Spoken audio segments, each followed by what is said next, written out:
এক নারী শিক্ষার্থীর সাহসিকতার গল্প। রাতে সিএনজি চালিত অটোরিকশায় ফিরছিল, পথে চালক বেশি ছিনতাইকারীর ভয়ঙ্কর আক্রমণ, তবুও মনোবল না হারিয়ে লড়াই করে বেঁচে ফিরেছেন। তার বুদ্ধিমত্তা আর সাহসী পদক্ষেপে র্যাবের হাতে ধরা পড়েছে সেই দুর্বৃত্ত। সে গল্প জানাচ্ছেন সহকর্মী নিবিড় সাহা।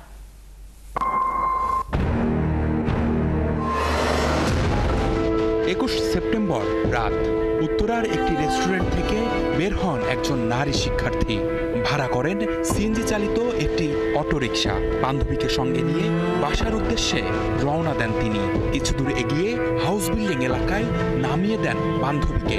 এরপর আবারও খিলগাঁয়ের উদ্দেশ্যে চলতে শুরু করে সিএনজি।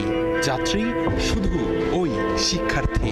বিমানবন্দর পর্যন্ত সব ঠিকঠাক ছিল,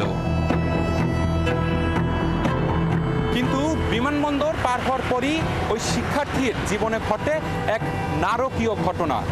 হঠাৎ থেমে যায় সিএনজি। এলাকা তখন শুনশান, অনেকটাই জনমানব শূন্য। যান্ত্রিক ঝামেলার কথা বলে সিএনজি চালক ঠিক পেছন থেকে একটি ছুরি বের করে ওই শিক্ষার্থীর সঙ্গে শুরু করেন নারকীয় তাণ্ডব।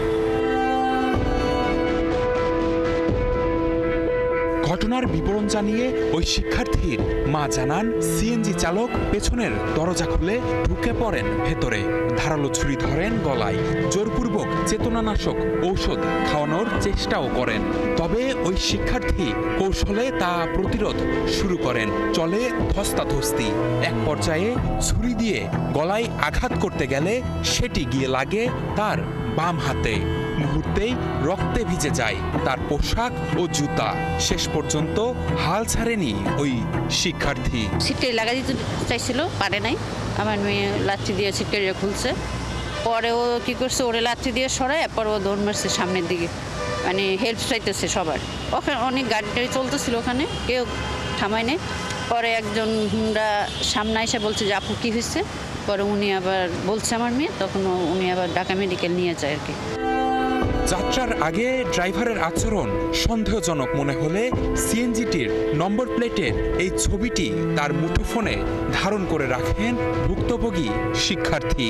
ছবিটি অস্পষ্ট হওয়ায় সিএনজি এবং চালককে খুঁজে পেতে বেশ বেগ পেতে হয় র্যাবকে। খিলগাঁও অভিমুখে যত সিএনজি চলে আমরা নজরদারি বাড়াই। যে নাম্বারের সিএনজিটা আপনার ভিকটিম ছবি তুলে রেখেছিল গাড়িতে ওঠার আগে, সেই নাম্বারগুলো আমরা ম্যাচিং করে 3টা সিএনজি পাই। যে সিএনজিটা এই অপরাধে জড়িত তাকে আমরা আরও সুনির্দিষ্ট করে তাকে গ্রেপ্তার করি। তো সামনের এবং পরের যে ডিজিটগুলো, মাঝের ডিজিটগুলো অস্পষ্ট ছিল, তারপরও আমরা এটাকে বেস ধরে আমরা এই অপরাধীকে সিএনজি সহ গ্রেপ্তার করতে সক্ষম হই। এই সেই অভিযুক্ত সিএনজি চালক এনায়েত হোসেন রবিন। র্যাব জানায়, ঘটনার পর আইন শৃঙ্খলা বাহিনীর চোখ ফাঁকি দিতে সিএনজির সামনের কিছু অংশ পাল্টে ফেলে রবিন। তবে শেষ রক্ষা হয়নি। র্যাবের জালে আটক হন মহাখালী থেকে। এখন তার সহযোগীদেরও গ্রেফতারে কাজ চলছে বলে জানান এই কর্মকর্তা।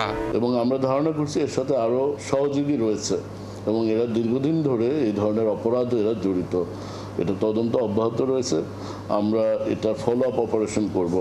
ভুক্তভোগী ওই শিক্ষার্থীর সাহসিকতাকে উজ্জ্বল দৃষ্টান্ত আখ্যা দিয়ে রাতের বেলায় যানবাহনে চলাচলের ক্ষেত্রে সচেতন থাকার আহ্বান র্যাবের। যে গাড়িটি আপনি ভাড়া করছেন, এই গাড়িটির প্লেট নাম্বার বোর্ড বা এই গাড়ির যে চালক, তার ছবি যদি আপনারা তুলে রাখেন, আপনার নিকট আত্মীয়ের কাছে পাঠিয়ে তারপরে যদি গাড়িতে উঠেন। নিবিড় সাহা, ৭১, ঢাকা।